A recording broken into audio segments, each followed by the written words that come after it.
नमस्कार मित्र हो, कशा आहात तुम्ही सर्वजण मस्त असाल आणि सर्वांना घाई झालेली आहे की सर जून महिना आलेला आहे, उन्हाळ्याच्या सुट्ट्या संपत आलेल्या आहेत आणि पाऊस देखील पडत आहे आणि आम्हाला एक नवीन अपेक्षा लागली आहे, एक नवीन चाहूल लागली आहे की कधी आम्ही शाळेला जाऊ आणि लवकरच महाराष्ट्रातील शाळेची घंटा वाजणार आहे।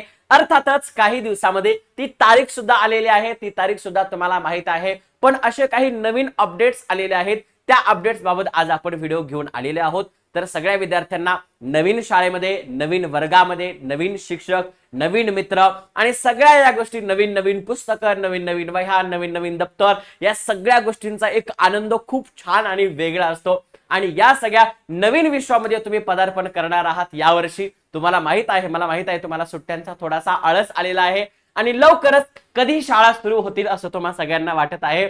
तर ती तारीख आलेली आहे, ती तारीख काय आलेली आहे आपण एका न्यूजच्या माध्यमातून बघणार आहोत, बरोबर आहे? बघा चला, तर एक साम टीव्हीची न्यूज आहे आणि न्यूज मध्ये अँकर्स काय म्हणत आहेत बघा। पासून महाराष्ट्र राज्य बोर्डाच्या शाळांचं नवीन शैक्षणिक वर्ष सुरू होणार आहे।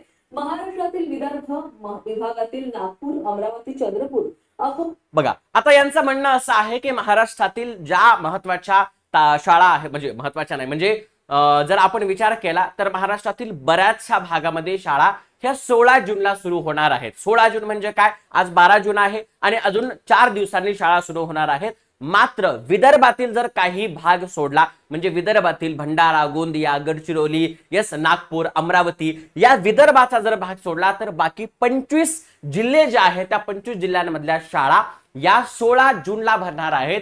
तर विदर्भांमधली शाळा या 23 जून रोजी भरणार आहेत आणि त्याच्या पुढे जाऊन आपण जर विचार केला तर शाळेंच्या वेळामध्ये बदल केलेला आहे।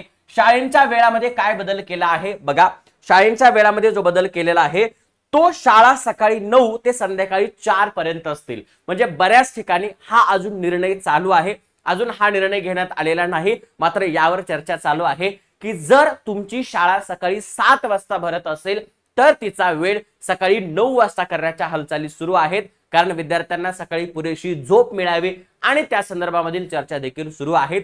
तर लवकरच हा निर्णय जाहीर होणार आहे आणि तुमची सकाळी जर शाळा 7 वाजता भरत असेल तर तिचा वेळ सकाळी 9 वाजता करण्यात येणार आहे असं सुद्धा सांगण्यात येत आहे। तर हे होते दोन महत्त्वाचे अपडेट्स। महाराष्ट्रातील विदर्भामधील शाळा या 23 जूनला भरणार आहेत, तर विदर्भ सोडता बाकीचे जे 25 जिल्हे आहेत त्यातील शाळा या 16 जून 2025 ला भरणार आहेत आणि त्याच्यासोबतच जर तुमचा वेळ सकाळी 7 वाजता असेल तर तो बदलून सकाळी 9 ते संध्याकाळी 4 पर्यंत करता येणार का, याच्याबद्दल सुद्धा विचार सुरू आहे। आणि जर असा काही महत्त्वाचा अपडेट आला तर आम्ही सुद्धा तुमच्यासाठी लवकरच हा अपडेट घेऊन येणार आहोत। हा अपडेट तुम्हाला कसा वाटला कमेंट सेक्शन मध्ये नक्की कळवा आणि तुम्ही शाळेमध्ये जाण्यासाठी किती उत्सुक आहात। 16 जूनला किंवा 23 जूनला तुम्ही शाळेमध्ये जाल, तुम्ही नवीन दप्तर, नवीन वह्या, नवीन पुस्तकं हे घेतलेत की नाही मला कमेंट सेक्शन मध्ये नक्की कळवा। आणि त्याच्यासोबतच या नवीन वर्षामध्ये तुमचे काय काय ध्येय आहेत, तुमचे काय काय म्हणजे ध्येय ठरवलंय तुम्ही, क्लास या म्हणजे या इयत्तेमध्ये जाणार आहे, या क्लासमध्ये जाणार आहे आणि माझं 95चं टार्गेट आहे, माझं 90चं टार्गेट आहे, माझ्या स्कॉलरशिपचं टार्गेट आहे, जे काही तुमचे टार्गेट्स आहेत, जे काही तुमचे ध्येय आहेत ते पूर्ण व्हावेत। आणि सगळ्यात महत्त्वाचं, आमच्या वेदांतो महाराष्ट्र 9th and 10th या चॅनलला सबस्क्राइब करा आणि त्याच्यासोबतच क्लास 8 साठी आणि क्लास 9 साठी एक हटके काहीतरी आम्ही घेऊन येणार आहोत। तर तुमच्या क्लास 8च्या आणि क्लास 9च्या सगळ्या मित्रांना शेअर करा, तुमच्या सगळ्या ज्युनियर्सना शेअर करा, तुमच्या क्लासमध्ये, तुमच्या वर्गामध्ये, तुमच्या मित्रमैत्रिणींना सगळ्यांना हा चॅनल शेअर करा आणि सांगा वेदांतो महाराष्ट्रावर आता पूर्णपणे एज्युकेशन फ्री झालेलं आहे, कुठलेही कोणत्या प्रकारचं कोचिंग लावायची गरज नाही। आम्ही तुमच्या सोबत आहेत। या व्हिडिओला लाईक करा, चॅनलला सबस्क्राइब करा, शेअर करा आणि कमेंट्स करायला विसरू नका। भेटूयात पुढच्या व्हिडिओमध्ये, तोपर्यंत bye bye, take care, God bless you and all the best.